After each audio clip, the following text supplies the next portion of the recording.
Hello students, this is Yogesh Kumar Sharma और आज हम लोग थर्मोडायनेमिक्स 2 के अंदर एक नया चैप्टर स्टार्ट करने जा रहे हैं।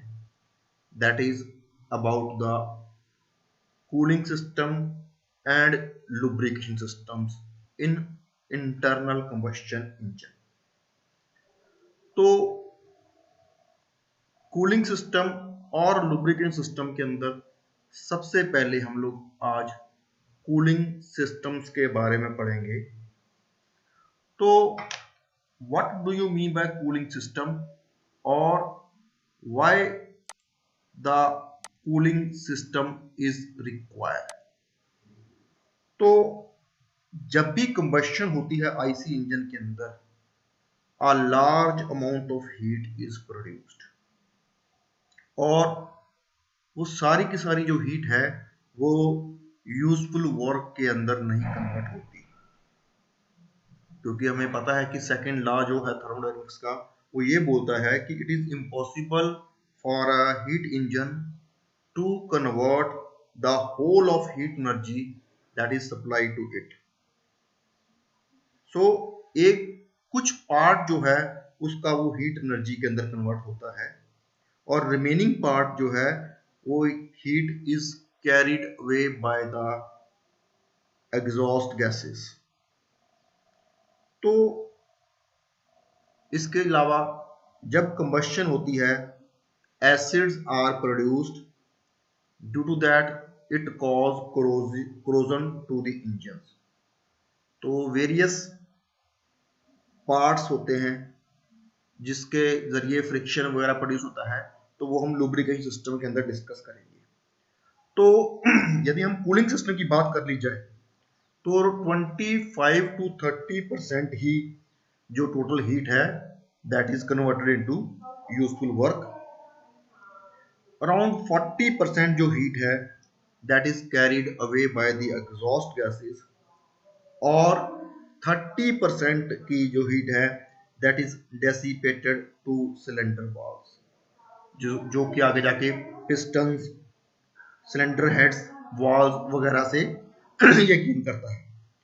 तो जब कंबशन होती है तो उसका जो temperature it will rises from 2000 to 2500 degree centigrade और ये जो टेम्परेचर होता है ये इतना ज़्यादा होता है कि कोई भी मटेरियल, चाहे हम सबसे हार्डेस्ट मटेरियल की बात कर ली जाए टंगस्टन, वो भी इस जगह पे जाके मेल्ट कर सकता है। और जो एग्जॉस्ट गैसेस होती हैं वो अराउंड 650 से लेके 700 डिग्री सेंटीग्रेड तक उनका टेम्परेचर होता है और उसके चलते जैसे हम एल्यूमिनियम का जो मेल्टिंग पॉइंट है उससे भी ज़्यादा होता है। तो इसका मतलब क्या है, तो कोई भी मेटल इतने हाई टेम्परेचर पे कंटिन्यूसली जो है वो विदस्टैंड नहीं कर सकती। तो यदि ये dissipation of heat is not carried away by the method of cooling, तो इसके चलते ये over heating cause component failure, जिसके चलते क्या हो रहा है कि आपका प्रॉपर कूलिंग सिस्टम चाहिए हमें, सो दैट डेंजरस जो ओवर हीटिंग है ये एक प्रिस्क्राइब्ड लिमिट तक ही रहे। तो यदि हम एक इंजन जो है अराउंड एक रेंज के अंदर रन करता है, अराउंड 200 टू 250 डिग्री सेंटीग्रेड पे रन करता है, तो यदि वो उस टेम्परेचर पे रन ना करे, उससे ज़्यादा टेम्परेचर पे रन करे, तो देयर कॉजेज सर्टन डिफेक्ट्स। जैसे जो लुब्रिकेटिंग ऑयल होता है वो डिकम्पोज हो जाता है, जिसके चलते it will cause gummy and carbon deposit, तो जिसके चलते जो पिस्टन ब्रेकडाउन हो जाता है। हाई टेम्परेचर के चलते जितने वॉल्व्स वगैरह होते हैं, वॉल सीट्स वगैरह होती हैं, वो डैमेज हो जाती हैं।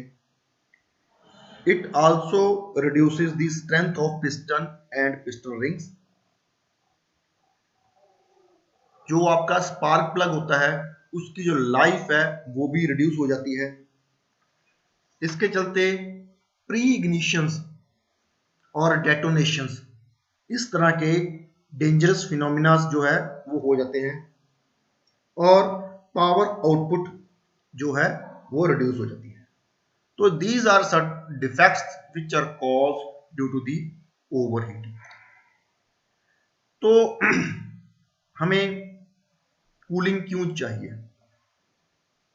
तो जो कूलिंग है, it promote high volumetric efficiency, it ensure the proper combustion और प्रॉपरली मैकेनिकल ऑपरेशंस और उसकी रिलायबिलिटी जो है वो कंपोनेंट की रिलायबिलिटी रहे। तो एक एफिशिएंट कूलिंग सिस्टम्स ऐसा कूलिंग सिस्टम होगा जो कि उसके कुछ फीचर्स होते हैं। हर कूलिंग सिस्टम जो है वो एफिशिएंट नहीं होता। सबसे पहली बात, कूलिंग सिस्टम जैसे हमने बात की है कि 30% जो हीट है it is carried way by the engine cylinders, pistons, valves. तो कूलिंग सिस्टम ऐसा होना चाहिए कि वो 30% के आसपास ही हीट को रिमूव कर दे। एक्सेसिव जो हीट होगी उसके चलते क्या हो जाएगा कि यदि एक्सेसिव हीट वो रिमूव करेगा तो उसके चलते एक प्रॉब्लम आ जाती है, that is called over cooling. तो ओवर कूलिंग के चलते क्या हो रहा है कि the thermal efficiency is decreases, now vaporization of the fuel is less और low temperature increase the viscosity of the lubricants, causes more losses due to the friction। तो ओवर कूलिंग नहीं करे, अंडर कूलिंग भी ना करे और over cooling करे। Under cooling करेगा तो और तरह के इंजन हीट हो जाएगा, ओवर कूलिंग करेगा तो और डिफेक्ट्स आ जाते हैं। इसके अलावा एक और प्रॉपर्टी होनी चाहिए कूलिंग सिस्टम की कि जो हीट रिमूव करता है वो फास्ट हो जब इंजन गर्म हो। ठीक है, जब इंजन गर्म हो जाता है तो उतनी जल्दी, जितनी ज्यादा टेम्परेचर होगा इंजन के अंदर उतनी जल्दी वो हीट को रिमूव करे। और जब टाइम स्टार्टिंग के टाइम में इंजन जैसे आपका ठंडा होता है तो cooling should be low so that different working parts obtained their normal temperature in a short time। ऐसा नहीं है कि जो कूलिंग हो रही है एक यूनिफॉर्म कूलिंग करे, उसकी जो लिमिट है, उसकी जो रेंज है वो ऐसी होनी चाहिए कि जब इंजन ज्यादा गर्म है तो ज्यादा हीट डेसिपेट करे, जब कम गर्म है स्टार्टिंग में है उस टाइम वो हीट कम डेसिपेट करे। Now based on that there are two types of cooling system. तो पहला कूलिंग सिस्टम है that is called air cool system, या जिसको हम डायरेक्ट कूलिंग सिस्टम भी कहते हैं, and other is called liquid cooling systems, और जिसको हम इनडायरेक्ट और वाटर कूलिंग सिस्टम भी कहते हैं। जितने भी इंजन हैं, मोटरसाइकिल्स है, स्कूटर्स है, ये सब के सब एयर कूल्ड होते हैं। बाइक्स की बात कर ली जाए, स्कूटर की बात कर ली जाए, टू व्हीलर जनरली जो है they are air, whereas stationary vehicles, automobile engine they are liquid cool. Air cool ये देखा होगा तो किसी तरह का रेडिएटर नहीं होता, वेयर एज जो लिक्विड कूल और वाटर कूल्ड होता है इसके अंदर water as a cooling agent के तौर पर हम लोग यूज करते हैं। एयर कूलिंग ऐसा सिस्टम है जिसके अंदर एयर जो है वो कूल करती है। ठीक है, जो एयर है, एटमॉस्फेरिक एयर है, it is directly in contact with the cylinder, और उसके चलते क्या होगा, जो एयर का करंट है वो blow over the outer surface of the cylinders, और हेड जो है और वहां से जो हीट है वो डेसिपेट कर जाती है।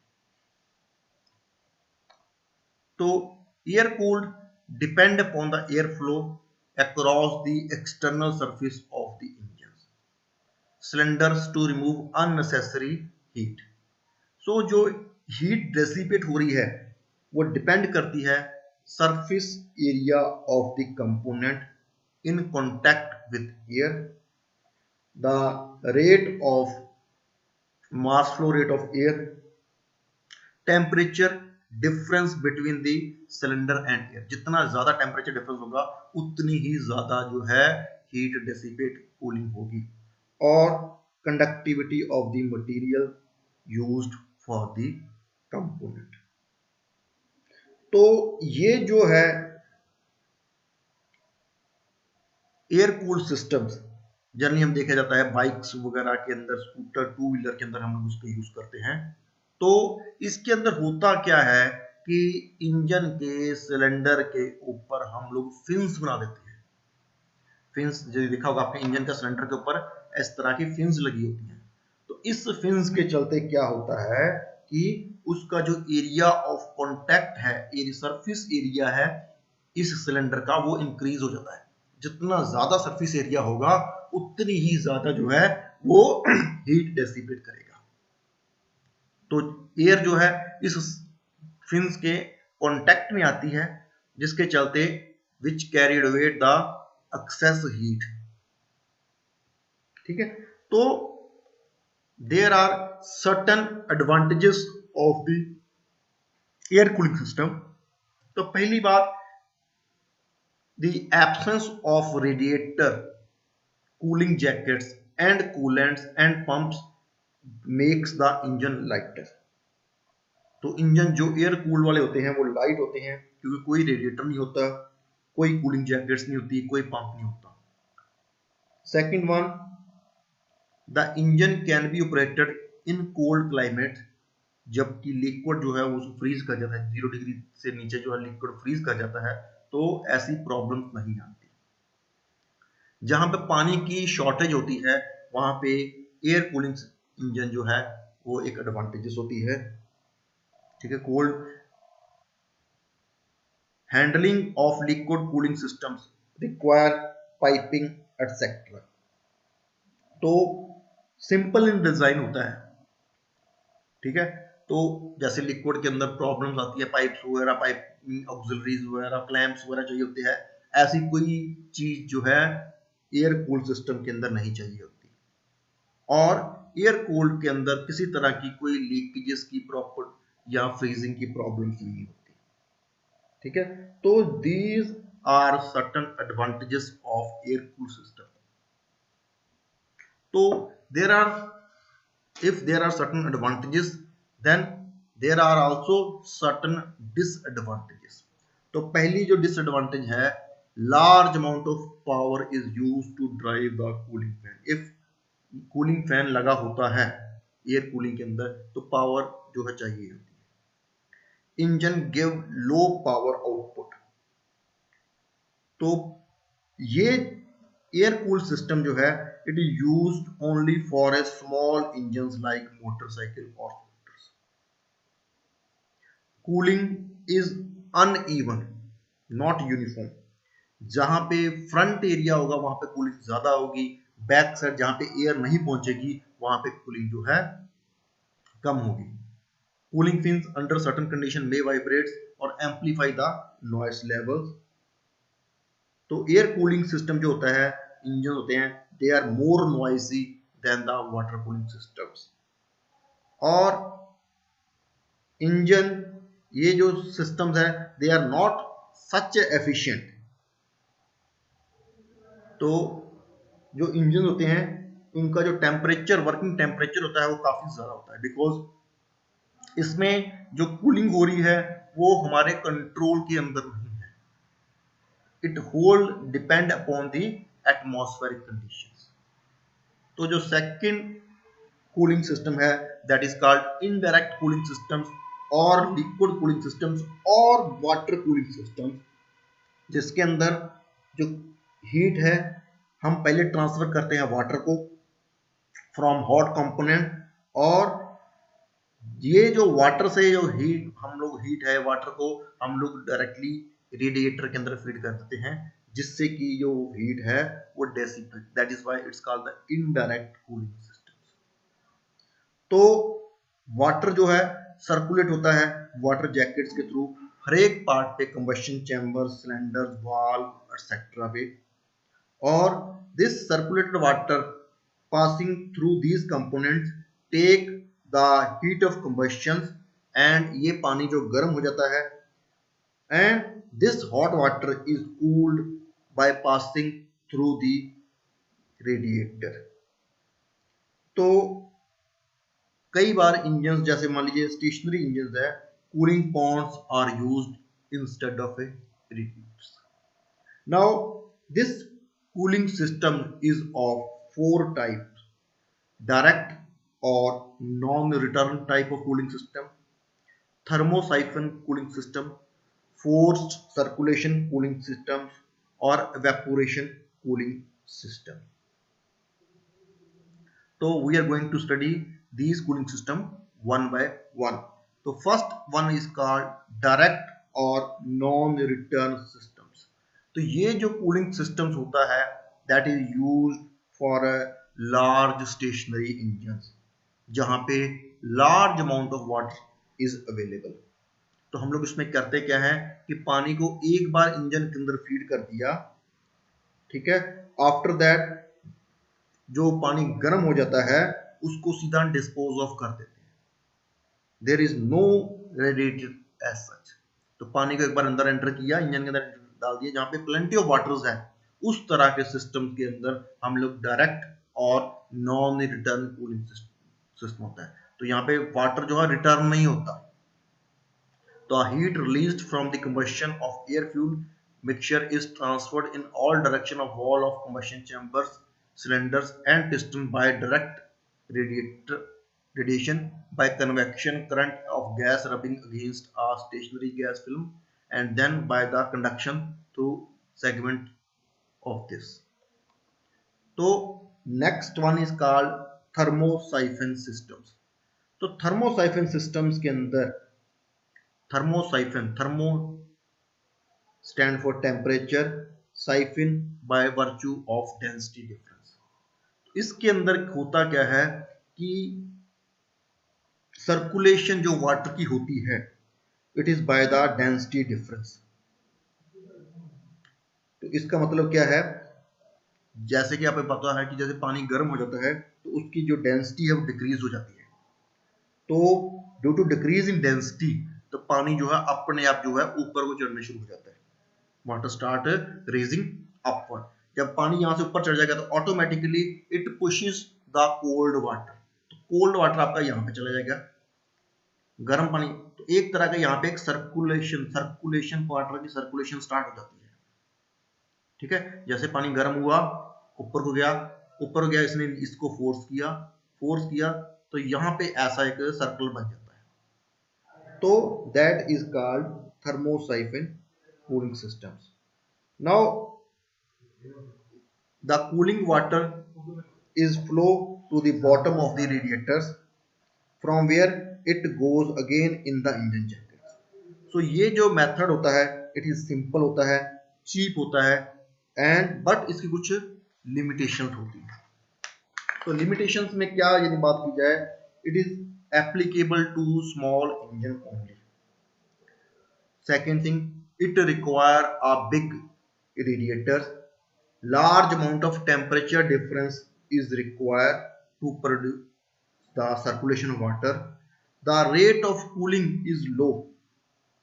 तो सेकंड एक और बात है कि वाटर सर्कुलेशन स्टॉप जबकि इंजन रेडिएटर के अंदर पानी कम हो जाए, और it's slow rate of circulation of water necessity the use of large quantity water. So these are the certain disadvantages of a thermosiphon systems. Now जो इसकी problems थी, thermosiphon system की problem थी, that problem is removed by the forced circulation cooling systems. Now forced circulation cooling systems के अंदर होता क्या है, that is used in the large, जो generally ये use करते हैं हम लोग कार्स, बसेस, ट्रक्स के अंदर. सो इसके अंदर हम लोग पानी को फोर्स करते हैं with the help of a feed pump. The water और the coolant is circulated by the help of a centrifugal pumps. तो पानी पंप से हम सर्कुलेट करते हैं और वो forced water each and every component of engine के अंदर मूव करता है। अब इसके अंदर एक डिवाइस यहाँ पे देखा होगा, यदि हम इसको इस पोर्शन को रिमूव कर दें तो it is just like a thermocycle. इसके अंदर एक डिवाइस है that is called thermostat. Thermostat का मतलब क्या होता है कि हम आगे जाके इसके बारे में पढ़ेंगे। Thermostat is a device which control the temperature of a water. ठीक है, तो हम इसके बारे में डिटेल जो है वो आगे नेक्स्ट स्लाइड्स के अंदर करेंगे। तो पंप कूलिंग और द फोर्स्ड कूलिंग, इसके अंदर pump is introduced which is rotated by crankshaft by means of belt. So water is circulated with force, so it removes the heat very quickly. Now there are certain limitations of this is that cooling is independent of the temperature. Engine is overcooled, तो यदि हम 75 to 90 degree centigrade तक engine को ये लेके जाते हैं, सो इसको हम लोग सेट करते हैं with the help of A thermostat. Next one is called evaporative cooling systems. So evaporation मतलब क्या होता है?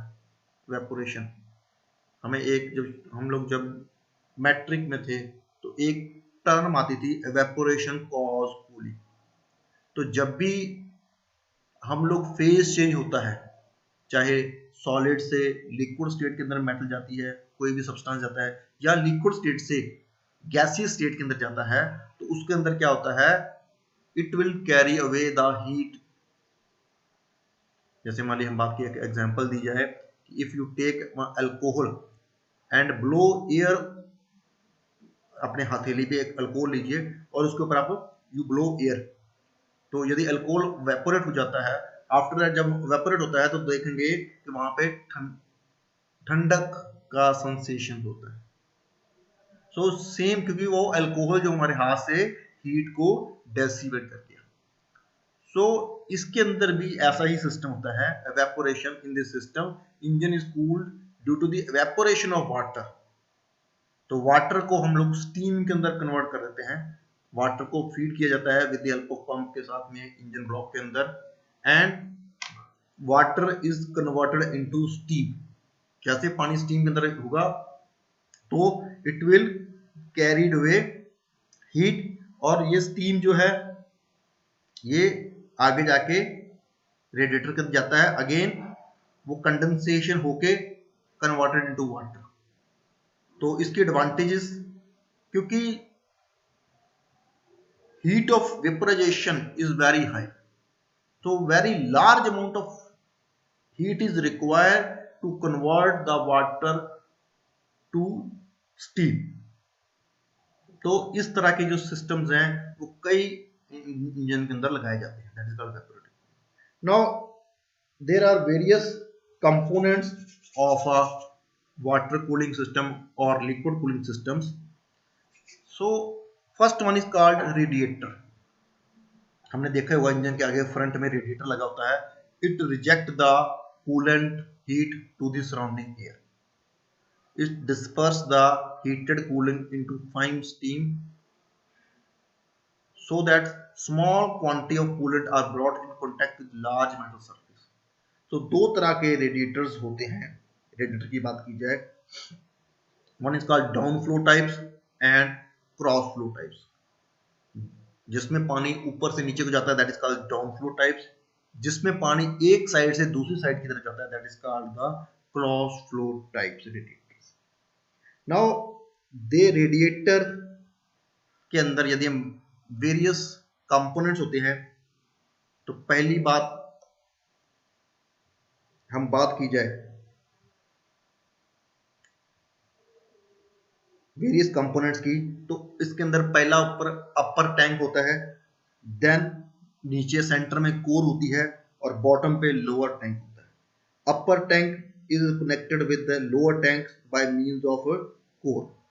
हॉट वाटर जो है ऊपर जाता है, ऊपर से कोर के जरिए नीचे जाता है, उसके पीछे एक फैन लगा होता है जो कि पानी को ठंडक कर देता है।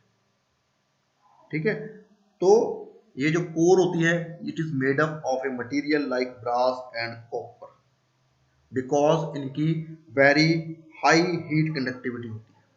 तो रेडिएटर्स जो हैं, डिपेंडिंग अपॉन इट्स कोर, अलग अलग टाइप्स के रेडिएटर होते हैं। Honeycomb core, film type, tube and fin types, and tube and corrugated types of core. तो डिपेंडिंग अपॉन वेरियस कोर, जो रेडिएटर्स हैं वो डिफरेंट डिफरेंट टाइप्स के हो सकते हैं।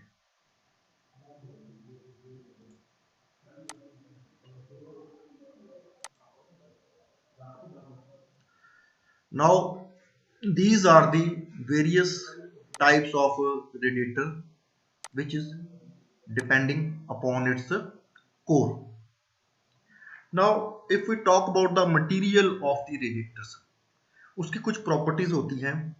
It must have a good corrosion resistance, because radiator ने पानी के अंदर वर्क करना है, उसके अंदर एंटी corrosive resistance मटेरियल होना चाहिए। Thermal conductivity, it should be high, so that a very huge amount of heat it is dissipated. It must possess required strength, क्योंकि जितने भी आपकी वियर एंड टीयर्स, वाइब्रेशंस वगैरह होगी, उसको ये रेजिस्ट कर सके। इट मस्ट बी इजीली फॉर्मेबल, तो इसकी जो शेप्स वगैरह हैं हम लोग उसको इजीली ट्विस्ट कर सके। तो इसके लिए हम जनरली ब्रास और कॉपर यूज करते हैं, क्योंकि इनकी एक प्रॉपर्टी होती है, it should be shouldered easily, so that इसकी रिपेयरिंग वगैरह बहुत इजी होती है। जहाँ पे वेट की इशू आता है, उस जगह पे हम लोग एल्यूमिनियम यूज करते हैं।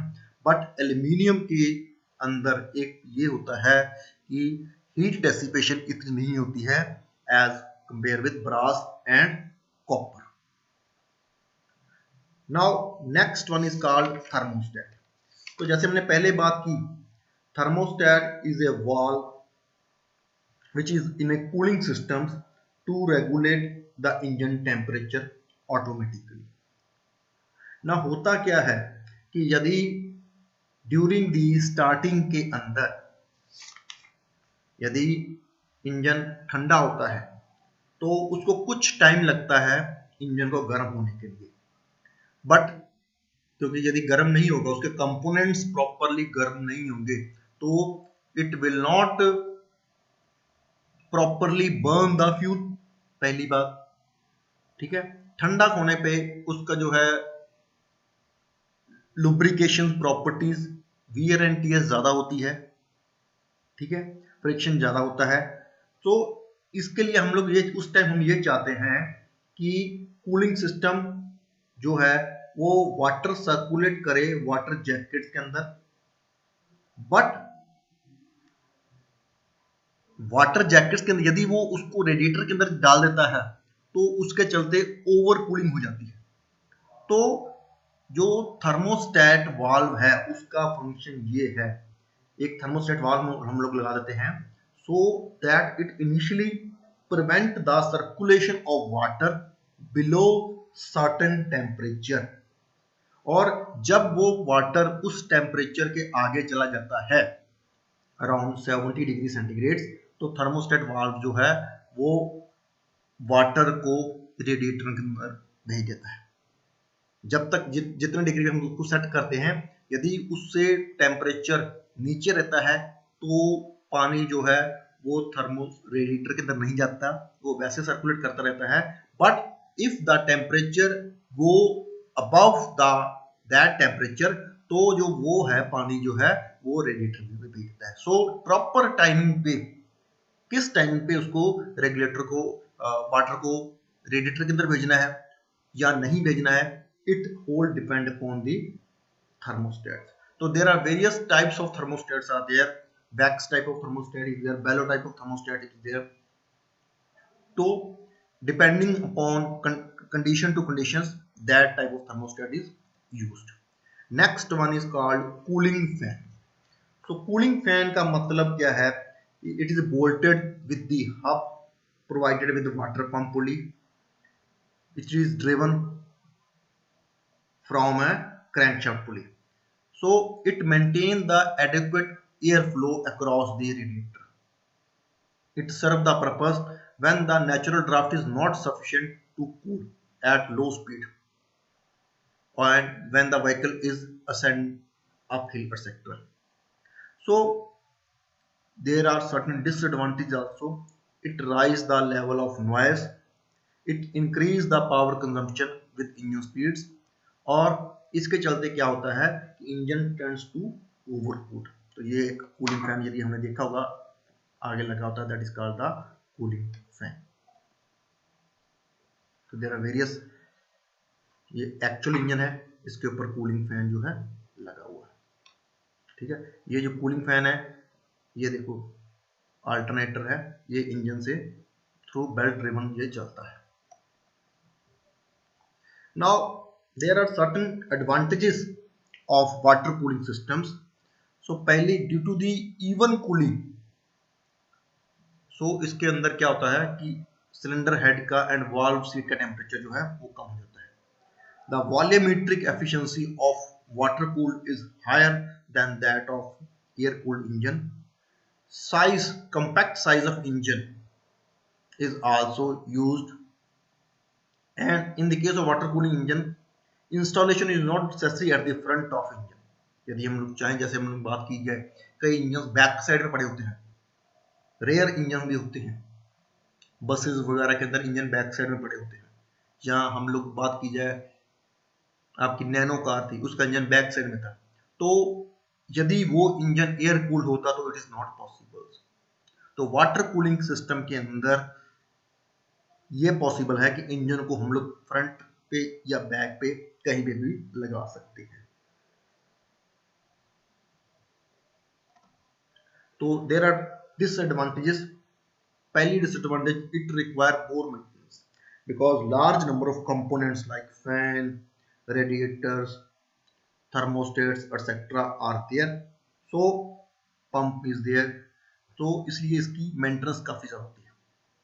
Engine performance become sensitive to the climate conditions because water tend to freeze, तो इसके लिए इसकी परफॉर्मेंस जो है क्लाइमेट कंडीशंस के ऊपर डिपेंड करती है। The power absorbed by pump is considerable, so इसके चलते इंजन की जो आउटपुट है वो काफी ज्यादा इफेक्ट करती है। So engine will damage in the case of failure of a cooling systems. So it will cause a drastic effects, ठीक है, when the now next one is called anti-freezers. Anti-freezers जो freeze नहीं होते। तो होता क्या है, जैसे हम लोग अभी यहाँ पे नॉर्मल टेम्परेचर पे कोई प्रॉब्लम नहीं आती।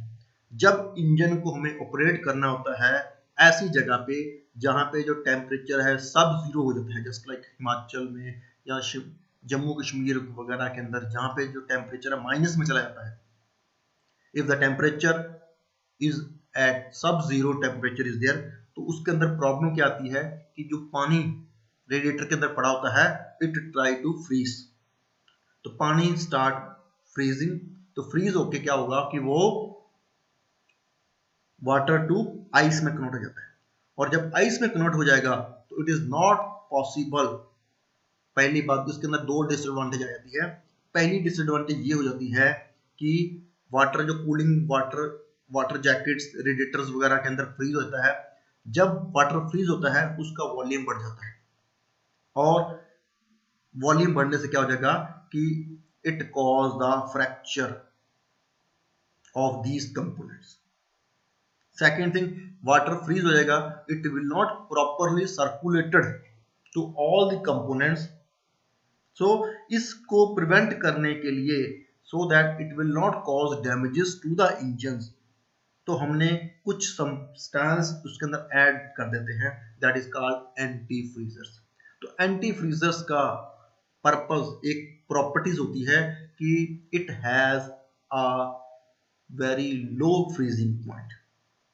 हम लोग एंटी फ्रीजिंग ऐड कर देते हैं वाटर के अंदर, जिसके चलते क्या हो जाता है कि उसका जो फ्रीजिंग पॉइंट है वो कम हो जाता है, जीरो से कम हो जाता है।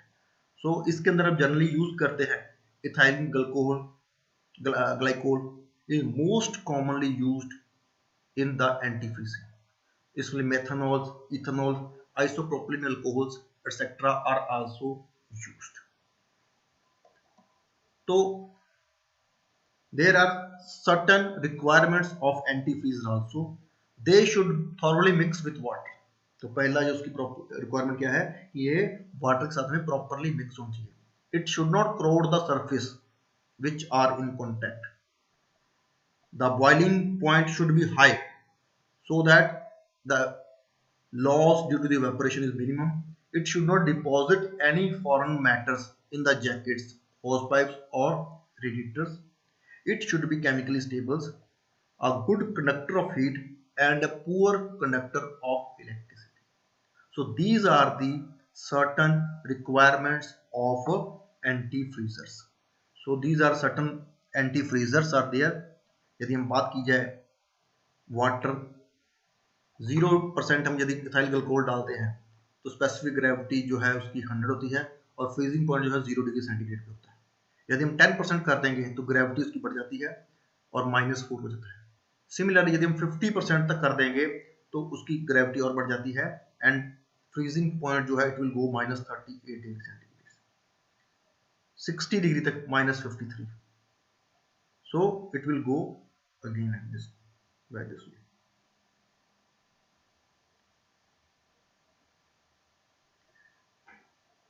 नाउ लुब्रिकेटिंग ऑयल भी कई बार कूलेंट के तौर पर यूज करता है, बिकॉज जो लुब्रिकेटिंग ऑयल है इसका काम सिर्फ लुब्रिकेशन करना नहीं होता, it will serve both cooling as well as lubrication. Because जो लुब्रिकेशन ऑयल यूज होता है इंजन के अंदर, it also cool the engine. Hotter like parts like piston face, back surface are subjected to oil flow that is usually done by the spraying the oil by pressurized systems or by splashing systems. So other components like camshaft connecting rods are also cooled by oil circulation through the oil passages. Now यदि हम overall बात की जाए cooling systems की, तो cooling system must be provided not to prevent damage to the vital parts of the engines, but the temperature must be maintained within the certain limits in order to obtain the good performance from the engines. To keep the cylinder from overheating, they are surrounding with water jackets on liquid cooling or finned surface in the case of a air cooling systems. So all types of, जैसे बात की जाए two wheels engines वगैरह की बात की जाए, automobiles, aircrafts are air cooled, stationary or automobile engines they are liquid cooled. So यदि हम ऑटोमोटिव कूलिंग सिस्टम्स जो की बात करें, a series of channels casted on the engine blocks and cylinder heads surrounded the cooling chambers with circulating waters or other coolants to carry away the excessive heats. A radiator consisting of many small tubes equipped with honeycombs of fins to radiate heat rapidly. A centrifugal type of water pump to circulate coolants. A thermostats that maintain the constant temperature by automatically varying the amount of coolant passage into the radiators, and a fan which draw the fresh air through the radiator. Now with this is all about the coolant systems or cooling systems of the IC engines. Now in the next coming chapters we are going to discuss about the lubrication systems of IC engines. So till then, have a good day. Bye bye.